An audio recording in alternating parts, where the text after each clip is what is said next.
그 외아들 우리 주 예수 그리스도를 믿사오니 이는 성령으로 잉태하사 동정녀 마리아에게 나시고 본디오 빌라도에게 고난을 받으사 십자가에 못 박혀 죽으시고 장사한 지 사흘 만에 죽은 자 가운데서 다시 살아나시며 하늘에 오르사 전능하신 하나님 우편에 앉아 계시다가 저리로서 산 자와 죽은 자를 심판으로 오시리라. 성령을 믿사오며 거룩한 공회와 성도가 서로 교통하는 것과 죄를 사하여 주시는 것과 몸이 다시 사는 것과 영원히 사는 것을 믿사옵나이다. 아멘. 찬송가 93장 찬양하십니다.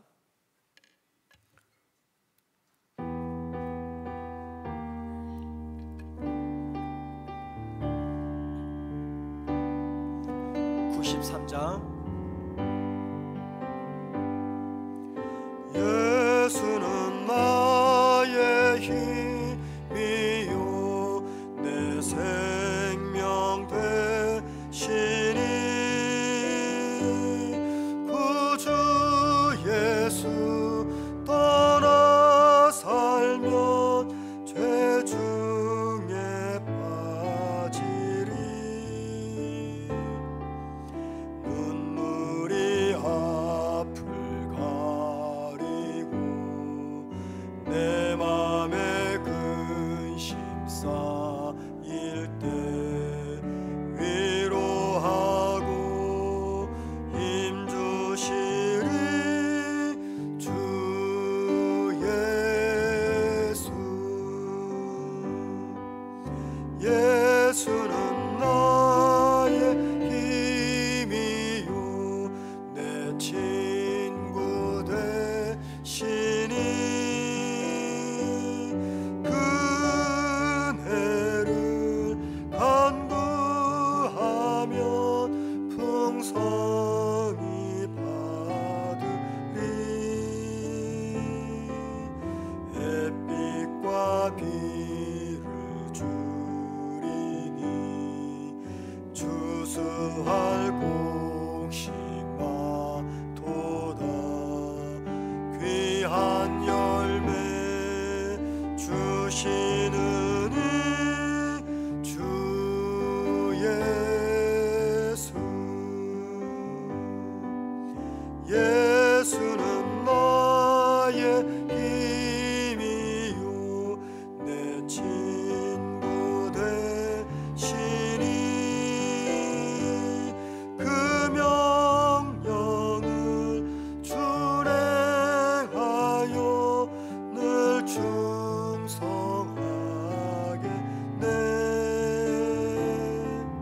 주야로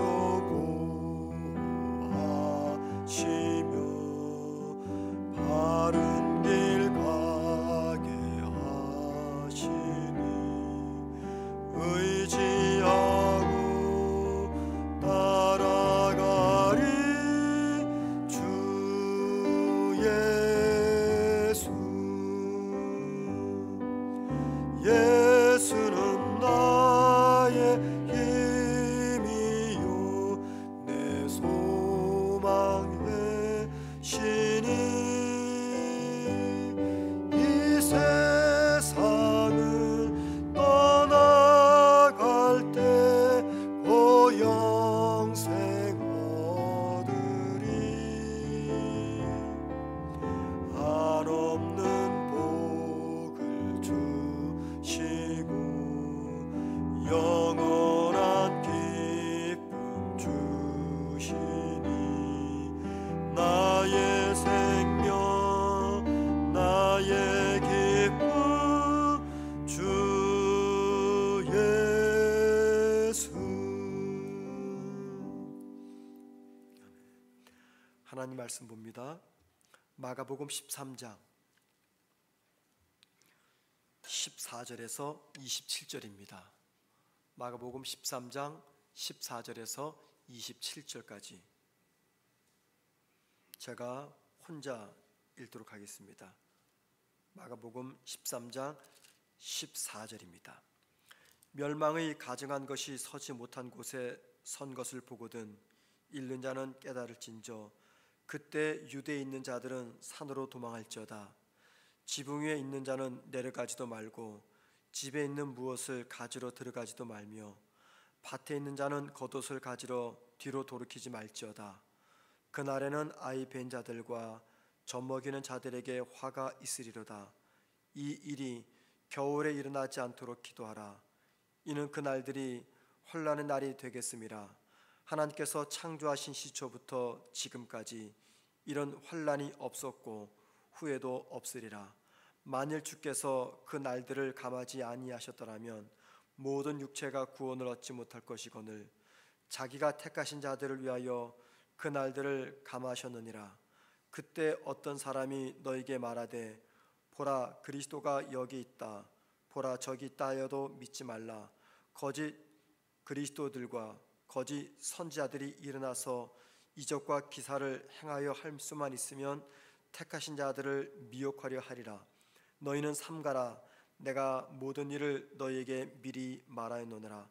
그때 그 환난 후 해가 어두워지며 달이 빛을 내지 아니하며 별들이 하늘에서 떨어지며 하늘에 있는 권능들이 흔들리리라. 그때 인자가 구름을 타고 큰 권능과 영광으로 오는 것을 사람들이 보리라. 또 그때 그가 천사들을 보내어 자기가 택하신 자들을 땅 끝으로부터 하늘 끝까지 사방에 모으리라. 아멘.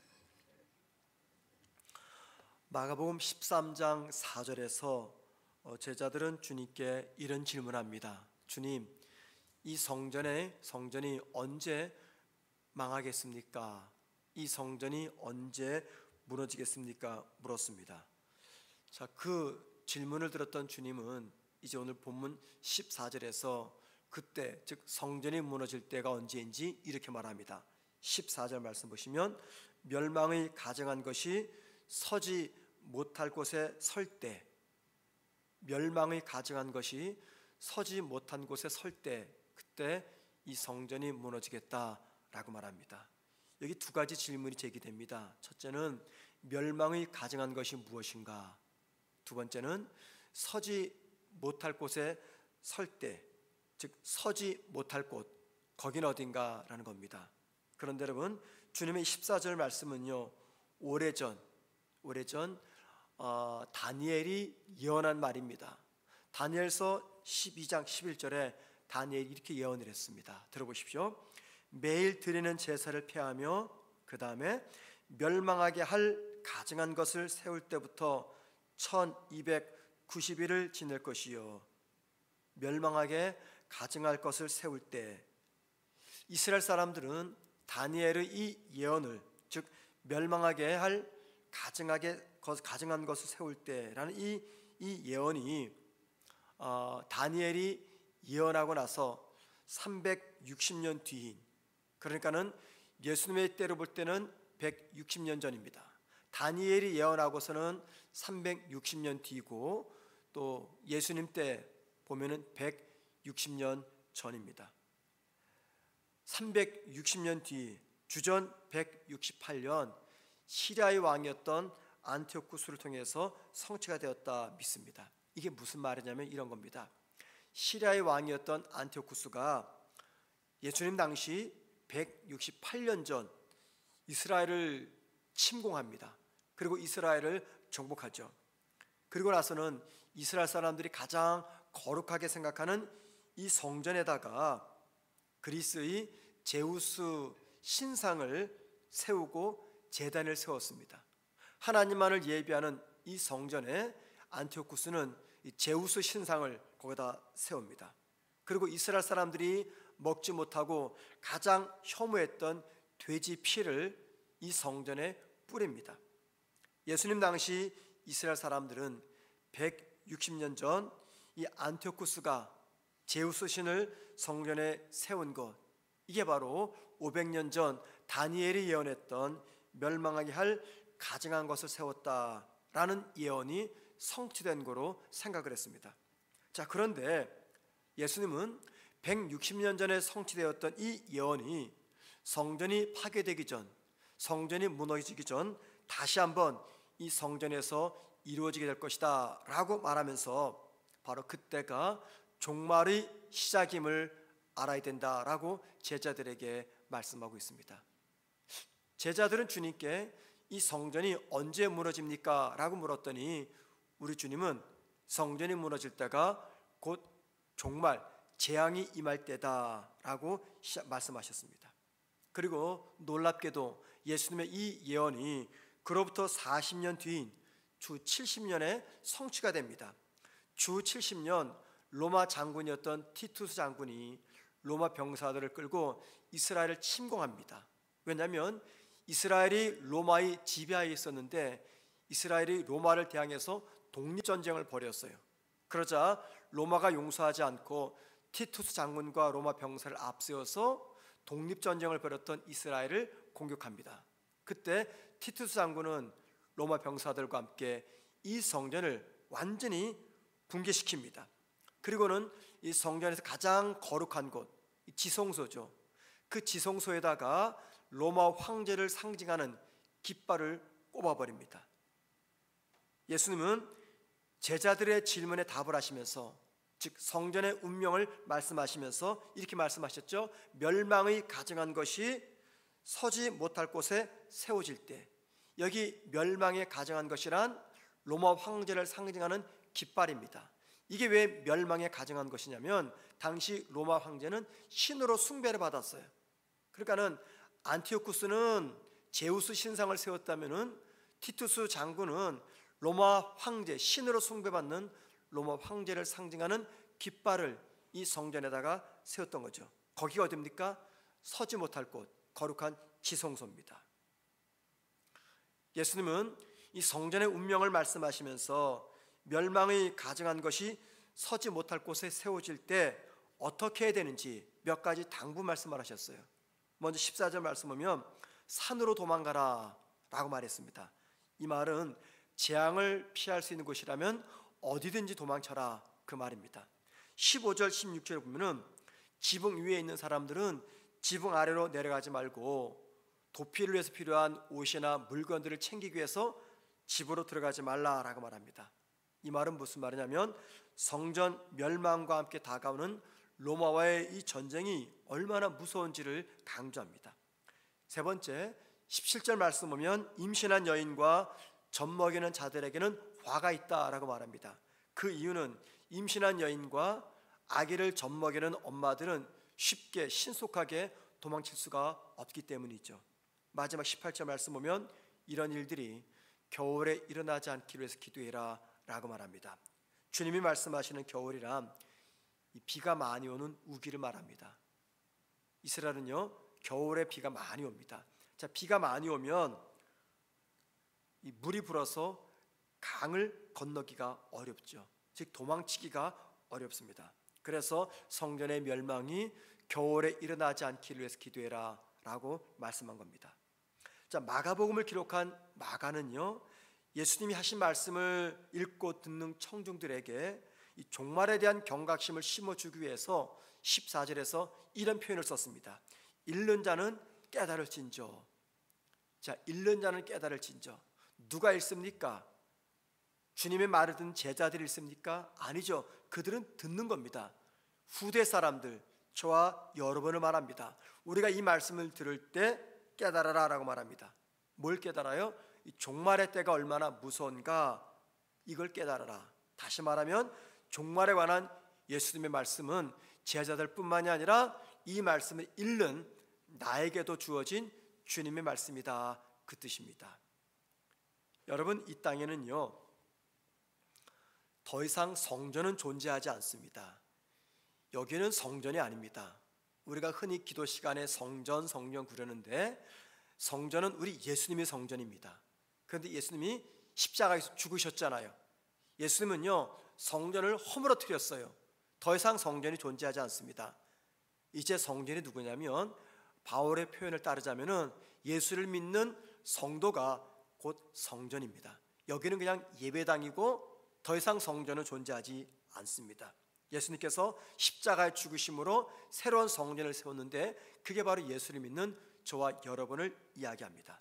자, 그렇기 때문에 보세요. 성전 위에 멸망이 가증한 것이 서는 것을 볼 때라는 말을 우리가 영적으로 해석을 해야 돼요. 자, 자, 영적으로 해석하면 이게 어떤 의미입니까? 성전인 내 안에 멸망의 가증한 것이 세워지는 것을 조심해라, 그 말입니다. 즉 내 안에 멸망의 가증한 것이 세워지는 것을 늘 염두해라, 그 말입니다.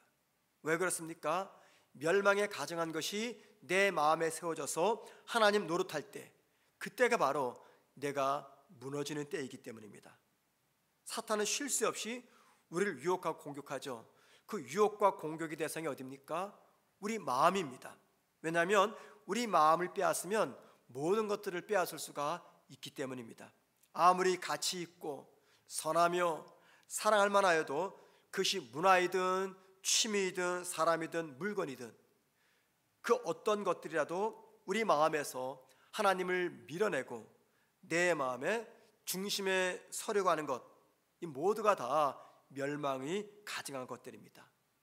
내 마음에 서려고 하는 이 멸망에 가증한 것들과 결별을 선언하고 내 마음을 지키는 것, 이거 정말 어렵습니다. 너무너무 어렵습니다. 그럼에도 불구하고 그것들과 맞서 싸워야 하는 것이 저와 여러분의 사명이자 소명입니다.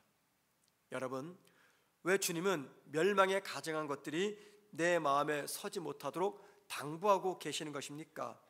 그것은요, 내 마음에 서려고 하는 이 멸망에 가증한 것들은요, 대단히 교활하기 때문입니다. 이 멸망에 가증한 것들이 교활한 이유는요, 그것이 무엇이든지 그것이 내 마음을 차지하게 되면 그것은 곧 심각한 죄로 이어지기 때문입니다. 우리가 범하는 모든 죄는요, 이 멸망에 가증한 것이 내 마음에서 하나님을 밀어내고 주인이 데려가기 때문에 발생하는 것들입니다. 그런데 우리는 왜 이것들을 식별하지 못할까요? 무슨 이유 때문에 내 마음에 세워지는 이 멸망에 가증한 것들을 우리 식별하지 못하는 것일까요? 그 이유는요, 그것들이 전혀 종교적 색채를 띠지 않기 때문입니다. 심지어는요, 나쁘게 보이지도 않기 때문이에요. 그래서 어느 순간 내 마음에 세워지는 이 멸망에 가증한 것이 하나님이 되고 예배의 대상이 되고 내 삶의 목적이 되어버리는 겁니다. 그것이 무엇이든 그것이 주는 즐거움에 취해서 하나님을 예배하지 않게 되고 하나님을 떠나게 됩니다. 여러분, 그것들이 무엇이든 내 마음에서 하나님 자리를 대신할 때 그것은 곧 우리에게 우상이 되고 신이 되는 겁니다. 내 마음에 하나님을 대신하는 멸망에 가증한 것이 자리 잡고 있다면, 자리 잡으려고 한다면 우리가 어떻게 해야 될까요? 주님이 제자들에게 당부하신 몇 가지를 꼭 기억해야 됩니다. 첫 번째는요, 멸망에 가증한 것이 내 마음에 서려고 하는 이 징조가 보인다면 그 즉시 도망쳐야 됩니다. 14절 말씀 보시기 바랍니다. 멸망에 가증한 것이 서지 못할 곳에 선 것을 보거든 그때 유대에 있는 자들은 산으로 도망할지어다. 주님은 도망치라고 말합니다. 맞서 싸우라고 말하잖아요. 왜 도망치라고 할까요? 그것은요, 우리가 이 멸망에 가증한 것을 이길 수가 없기 때문입니다. 이길 수 없다면 최선의 방법은 도망치는 거예요. 그래서 그것이 무엇이든 우리 마음을 빼앗으려는 유혹 또는 공격이 있다면 자신을 과신하지 말고 속히 도망쳐야 됩니다. 두 번째, 18절에서는 기도해라 라고 말합니다. 기도해라. 자, 보세요. 18절, 이 일이 겨울에 일어나지 않도록 기도하라. 멸망에 가증한 것이 내 마음에 세워지는 이것이 겨울에 일어나지 않도록 기도해라. 이 말은 종말과 재앙이라고 하는 극한 환난 중에도 기도를 통해서 하나님의 은혜는 주어진다, 그 말입니다. 우리 삶에 아무리 힘들고 고통스러워도 멸망에 가증한 것이 내 마음을 차지하기 위해서 치열하게 나와 싸운다 할지라도 하나님의 은혜는 기도를 통해서 주어진다는 겁니다. 기도를 통해서 우리 마음을 탐하는 멸망에 가증한 것들을 이겨낼 수 있는 하나님의 은혜가 주어진다는 것입니다. 세 번째, 23절에서는요, 멸망에 가증한 것들이 우리 마음을 차지하는 것과 관련해서 삼가라라고 말합니다. 여기 삼가라 그 말은요, 조심하라, 경계하라, 분별해라 그 말입니다. 조심해라 또는 경계하라, 분별하라. 여러분, 이 분별하는 능력 어느 날 갑자기 주어지는 게 아니죠. 갑자기 주어지지 않습니다. 매 순간을 믿음의 관점, 하나님의 관점에서 보는 훈련이 있어야 이 분별하는 능력이 생기는 겁니다. 멸망에 가증한 것이 내 마음을 차지하려고 할 때, 나를 공격할 때 주님이라면 이때 어떻게 하실까 생각하는 겁니다. 멸망에 가증한 것이 내 마음을 차지하려고 할 때 하나님이 이때 내가 무엇하기를 원하실까 생각하는 겁니다. 멸망에 가증한 것이 내 마음에 들어오도록 허락하면 어떤 결과가 주어질까 분별하고 생각해라 그 말입니다. 여러분, 오늘도 이렇게 기도했으면 좋겠습니다. 조금이라도 내 마음을 멸망에 가증한 것에 빼앗기면 나는 죽는다, 이런 마음을 가지고 하나님, 내 안에 세워지는 또는 이미 세워진 멸망에 가증한 것이 성전인 내 마음에서 뿌리채 뽑힐 수 있도록, 제거될 수 있도록 저에게 은혜를 베풀어 주옵소서. 한 마음을 갖고 기도하고 오늘 한날을 멸망에 가증한 것과 대항해 싸우는 저와 여러분 되기를 주님의 이름으로 축원해 드립니다. 기도하겠습니다.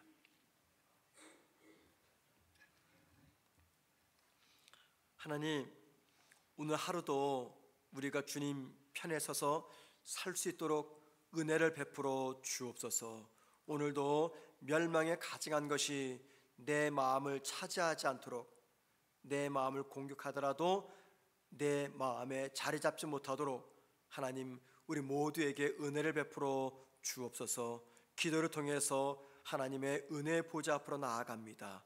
주님, 저희들을 불쌍히 여겨주셔서 오늘 하루 필요한 각자의 은혜를 허락하여 주옵소서. 예수님의 이름으로 기도드립니다.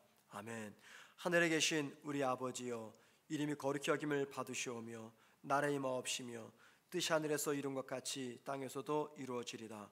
오늘날 우리에게 일용할 양식을 주옵시고, 우리가 우리에게 죄 지은 자를 사하여 준 것 같이 우리 죄를 사하여 주옵시고, 우리를 시험에 들게 하지 마옵시고 다만 악에서 구하옵소서. 대개 나라와 권세와 영광이 아버지께 영원히 싸움나이다. 아멘.